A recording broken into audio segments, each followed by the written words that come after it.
اللہ کے محبوب علیہ السلام سے پوچھا گیا کہ سب سے اچھا ایمان کس کا ہے؟ فرمایا سب سے اچھا اور کامل ایمان اس کا ہے جس کے اخلاق اچھے ہیں، جو بات اچھی کرتا ہے، جو لوگوں کے برائیوں کی ٹو میں نہیں رہتا، جو لوگوں کو اذیت نہیں پہنچاتا، جس کی طبع میں حیا ہے، جس کی طبیعت میں وفا ہے، جس کے انداز کے اندر محبت ہے، مروت ہے، بھائی چارہ ہے، حسن سلوک ہے، رواداری ہے، ان چیزوں سے مل کے اخلاق بنتا ہے، اچھی عادتوں سے اخلاق بنتا ہے، رویوں سے اخلاق بنتا ہے، لوگوں کے بارے میں اچھا سوچنے سے اخلاق بنتا ہے۔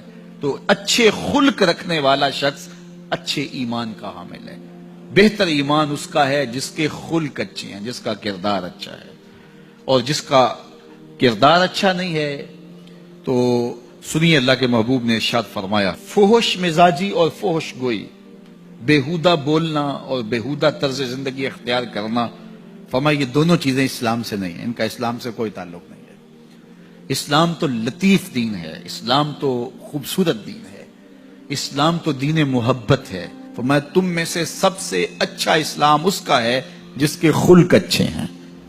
اور اللہ کے محبوب نے فرمایا بوئستو لأتمم مکارم الاخلاق، میں اس لیے بھیجا گیا ہوں کہ میں اخلاقیات کی قدروں کو بلند کر دوں، اخلاقیات کی قدروں کو اونچا کرنے کے لیے، ان کی تکمیل کے لیے میں بھیجا گیا ہوں۔ اور اللہ کے محبوب کے اخلاق ایسے ہیں کہ خود میرا رب کہتا ہے انک لعلی خلق عظیم، محبوب تیرے خلق عظیم ہے۔ تو جس کے خلق کو میرے رب نے بھی عظیم کہا، وہ خلق کتنے عظیم ہوں گے۔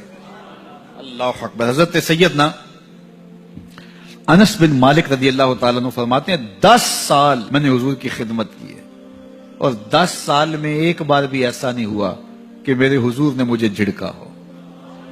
کیا محبت تھی، کیا پیار تھا، کیا خلق تھا۔ خلق اودے نے مولئی دنیا، خلق اودے نے مولئی دنیا، کوئی ورلائی جان بچاوے، آزم ایڈا سونا ماہی سنو کدرے نظر نہ۔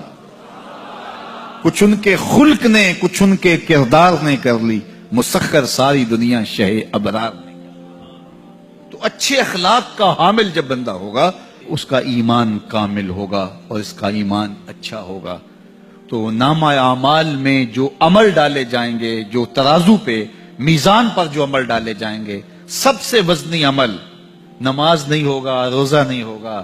سب سے وزنی عمل کون ہوگا؟ جو پلڑے کو جھکا دے گا، وہ حسن خلق ہے۔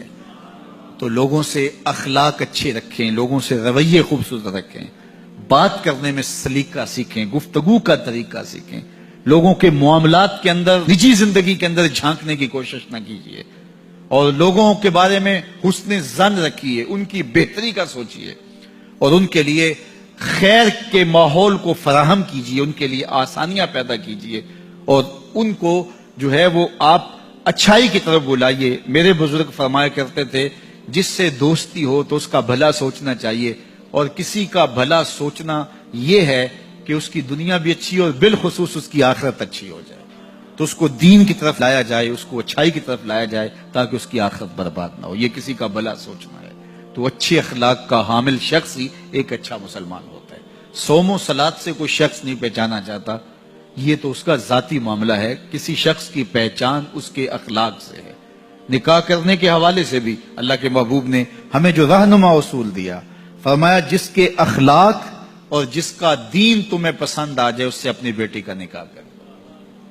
تو وہاں دولت دیکھنے کی تلقین نہیں کی گئی۔ اگر یہ قدریں ہوں گی ہماری، ایک دوسرے سے جڑنے کی، ایک دوسرے سے قریب ہونے کی، رشتہ داریاں کرنے کی، تو پھر اچھا معاشرہ تشکیل پائے گا۔